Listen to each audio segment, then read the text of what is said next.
মানুষের প্রতিতে কোনো লড়াই নেই, গাছে কোনো শত্রু নেই। তপনে নিয়ে যাওয়ার সাধ্য তোমার নেই, তবে তপনে গল্প তোকে শোনাতে পারে। শোনাবো শোনাবো, চল আমার সাথে বাগানে চল, সেখানে আমরা দাদু নাতি মিলে তপনে গল্প করবো। হ্যাঁ চল চল চল।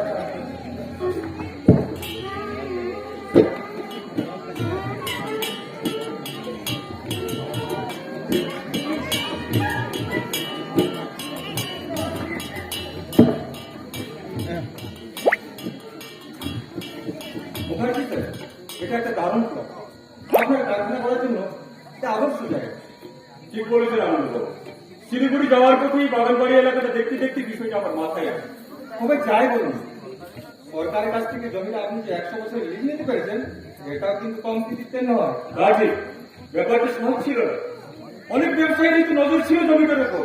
কি বলবে, কিছু খাওয়াতেই ওই সরকারি কর্মচারীদের কিছু ঘুষ খাওয়াতে পারলে তারা অবশ্যই সরার ভিতরে ধরা করে আপনার হাতে ধরে। তা যা বলেছে, তবে এবার একটু বেশি খাওয়া।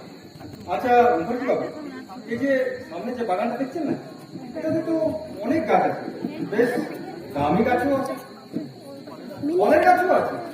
এটা নিয়ে আপনি কিছু ভাবলেন? এগুলো দেখে কি করা যাবে? এগুলো তার বাড়ির পাশে কাজে লাগবে না, এগুলো কেটে ফেলে দিতে হবে। গাছ কাটবেন আমার বাগানে? কারা আপনারা? তিনি রাইট এন্ড মাইট কিন্তু সন্ধ্যা এই জমির কোনো আপনি একটা গাড়ি কাটছেন আপনি? খুলবেন বললে হলো, এই জমি কি ওনার? না, জমিটা আমার যাবে, তবে সরকারের কাছ থেকে আমি 100 বছরের লিজ নিয়েছি। কিন্তু আমার বাগান, এই তার কি হবে? সে বাগান কেটে ফেলতে হবে না? বাগান দাদুর কাছে তোমরা কেউ হাত দেবে তা বললে কি হয় বেটা? এইসব গাছ যে আমাদের কাটতেই হবে। না, পারবে না। গাছ না কাটলে গাড়ি তৈরি করে কাজ না করতে হবে বেটা। গাছ কাটলে পাখিরা কোথায় বসবে? পাখিরা তার আসলে ঠিক করে দেবে, তার জন্য আমাদের চিন্তা করা হবে। না, দরকার আছে। তোমরা ভালো ছেড়ে দে ছেড়ে দে ছেড়ে দে, চলো ছেড়ে দে। এদের সঙ্গে আমরা পারবো না, এটা টাকা আছে, টাকার অনেক শক্তি। শক্তিকে চাই, টাকা নিয়ে পারবে শুরু করেছে, পারবে গাছে কলম ধরলে টাকা নিয়ে ফল তৈরি করতে। এরা তোর আমার ভাষা বুঝবে না রে, বুঝবে না। আপনারা তো একদম চুপি পড়ে আছেন, আমাদের মতো সভ্য জগতের মানুষ আপনার ভাষা বুঝতে কি করে? তোমরা সব বলো, ছোট মানুষ শুধু টাকা পয়সা গাড়ি বাড়ি বোঝে, টাকার জন্য যতটা নিচে নামতে হয় নামতেও পারে তারা। তাই যে গাছ দিয়েছি ক্ষুধারণ্য, আশ্রয় আচ্ছাদন, অক্সিজেন, তাকে নির্বিচারে ধ্বংস করতে এদের হাত কাঁপে না রে, হাত কাঁপে না। এই বুড়ো, অনেক লেকচার শুনলাম, এবার এখান থেকে কেটে পড়ো, আর তা না হলে পুলিশ থেকে ঘাট থেকে বের করবে। হ্যাঁ কেটেই বলছি, কেটে তো আমাদের করতেই হবে। দাঁড়িয়ে দাঁড়িয়ে আমাদের বন্ধু গাছকে তো আমরা দেখতে পারবো না, তাছাড়া আমরা গরিব মানুষ, তোমাদের একটা কেউ পারবো না, তাই আমরা এখানে কেটেই করছি। চল তবে মারলে কি করতে পারি? চলো, আমরা তো দুর্বল, ওরা শক্তিশালী। তবে কি জানিস, আমরাও হার মানবো না। ওরা যত গাছ মারবে আমরা তত বেশি গাছ লাগাবো। ওরা 2 হাতে মারলে আমরা 4 হাতে গাছ লাগাবো, বাগান করবো। চল দাদু চল, আমরা নতুন করে বাগানের সন্ধান করি। চল চল। আরো কোথায় পাগল গাছ ওদের বন্ধ, তাই গাছ কাটাচ্ছে। আসলে দুনিয়ায় যাদের টাকা নেই তাদের আদর্শ আঁকড়ে ধরতে হবে, আর এই আদর্শকে আঁকড়ে ধরেই এরা বাঁচতে চায়। এই বড় ভয়ানক রোগ। এই রোগ একবার ভয়ানক আকার ধারণ করলে এই দুর্বলগুলো মানুষগুলোর ভেতরেও অসম্ভব শক্তি সঞ্চার করে, তখন কিন্তু এদের রক্ষা বড় মুশকিল হয়। তাই এদের থেকে সাবধান থাকাই ভয়ানক তো? হ্যাঁ, তা বটে। এখন চলুন এই সামনে হোটেলে সকলে খাওয়া দাওয়া করি। হ্যাঁ ঠিক। আচ্ছা শুনুন বাবু, এই কয়েক মাস তো আমাদের বাগান বাড়ির কাছে থেকে কোথাও থাকতে হবে, যতদিন না কারখানা করে উঠছে। নিশ্চয়ই, আমি আমার লোকেদের বলে রেখেছি, তারা দিন 2-এর মধ্যে এই বাগান বাড়ির সামনেটাতে একটা করে থাকার জায়গা বানিয়ে দেবে। আচ্ছা ঠিক আছে, চলো চলুন চলুন, খাওয়া দাওয়া সেরে নিই। অবশ্যই চলুন।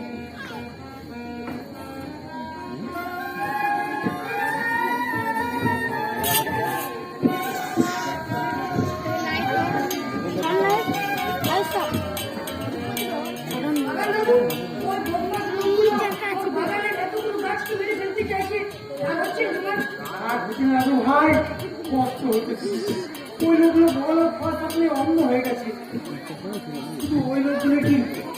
সমস্ত ক্ষমতাবান ক্ষমতাপ্রিয় লোকেরাই অঙ্গ। ওরাই তো একটার পর একটা জঙ্গল কেটে ঘর বানাচ্ছে, লক্ষ লক্ষ গাছ ধ্বংস করে নগরে সুখ পেতে চাইছে।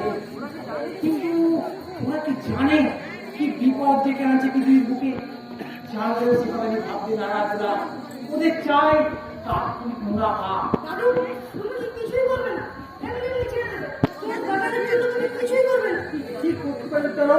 জমি যে আমার নিজের ছিল না, সরকারের জমি। আমি গাছ লাগিয়ে বড় করছিলাম। এখন সরকার চাইছে কারখানা বাড়াতে, আমি এতে বাধা দিলে সরকার শুনবে কেন? আমার খুব রাগ হচ্ছে। মনে হচ্ছে লোকগুলো আজ যদি মুক্তি দিতে পারতাম। আমাদের তো একটা শক্তি আছে তারা।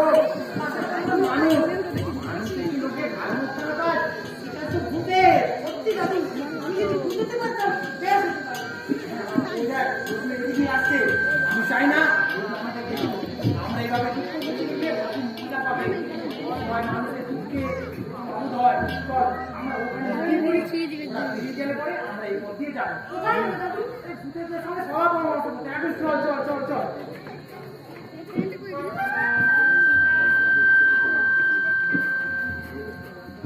আমার কিন্তু সত্যি ভয় লাগছে সত্যিন বাবু। জায়গাটা পুকুর মনে হচ্ছে। আমার ঠিক সুবিধের মনে হচ্ছে না। ওই পুকুরটার পাড়ে কাল রাত্রি যেন কে দাঁড়িয়েছে, আমি স্পষ্ট দেখেছি। অসুস্থ বাচ্চাকে তো গত রাত্রে সাদা পোশাকে তাকে জন্য বসে থাকতে দেখেছি। এখন কি করবো?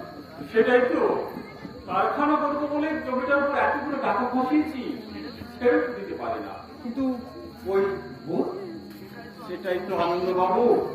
মুখে যতই বলি ভূতের ভয় করি না, কিন্তু ওই রাত্রে বড় কাজ করছি। আমার তো কালকে রাত্রে একদম খুব পাড় পাচ্ছি। শুনুন, আজ রাত থেকে আমি আমার সাথে দুজন একসঙ্গে থাকলে ঠিকই বলেছে, আজ রাত থেকে আমি আপনার সঙ্গেই শুনি। এখন তাদের পাঠালাম ওই পঞ্চায়েত প্রধানের সঙ্গে জরুরি কিছু কথাবার্তা ছেড়ে নেবে। ঠিক আছে।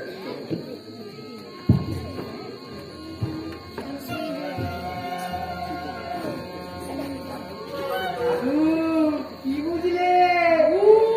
তাহলে সত্যি সত্যি ওদের ঘুরতে ধরবে। কোন ভূত? এই নেচর ভূত। এই জনভূত। আর কোনো ভয় নাই। আর কোনো ভয় নাই, ভূত হয়ে গেছি আমরা দুবার। তেল ভয়ে এবার কাঁপতে দুষ্টু লোকগুলো সবাই। চলো দাদু।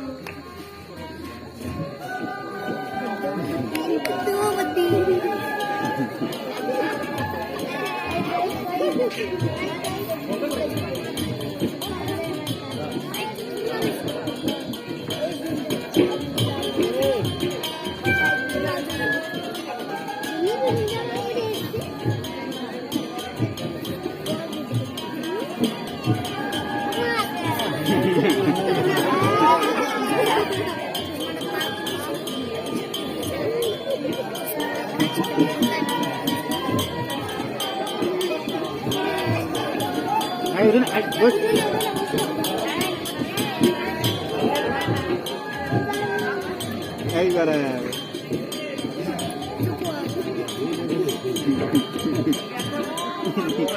দেখো কোনটা চোখে চিনতে পারছো?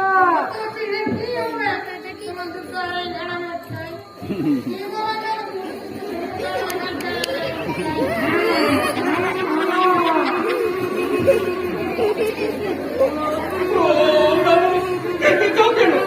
আমাদের বাগানটাকে নষ্ট করছে কেন? সত্যি মতো একসঙ্গে মিলিয়ে গেছে।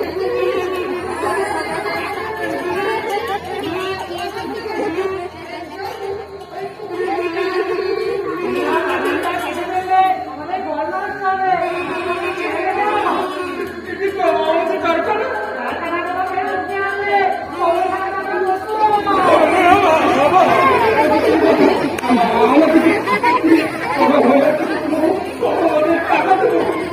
অনেক টাকা।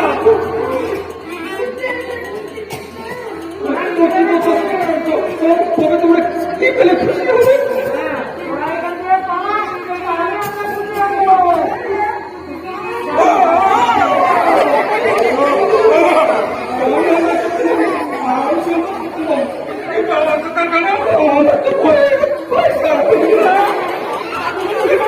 টাকা বসিয়েছি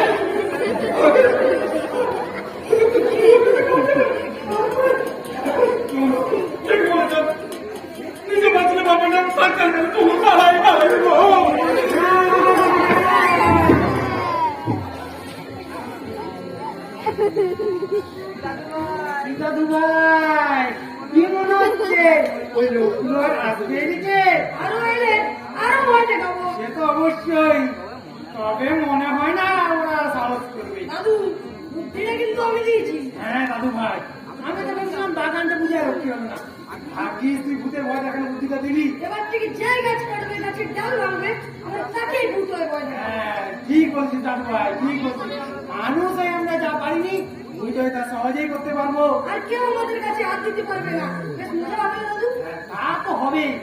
আছি তো আমাদের বন্ধু, গাছ না থাকলে কোনো কিছু থাকবে না। চলো, তখন কি আমরা সত্যি সত্যি ভূত হয়ে যাবো বলেন দাদু? মানুষ না থাকলে মানুষের ভূতও থাকবে না। চলো, মানে মানে তুই ওসব বুঝবি না।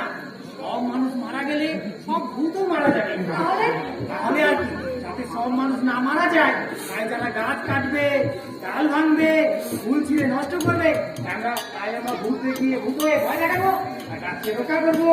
এই বলেছে দাদু দাদু কত ভূতের এসে ডাল ভাঙছে। হ্যাঁ, চলো, চল, চল, চল, চল, চল, চল, দেখি। চলো দাদু হ্যাঁ। ভূতের একটা গান গাইতে গাইতে হ্যাঁ, চল।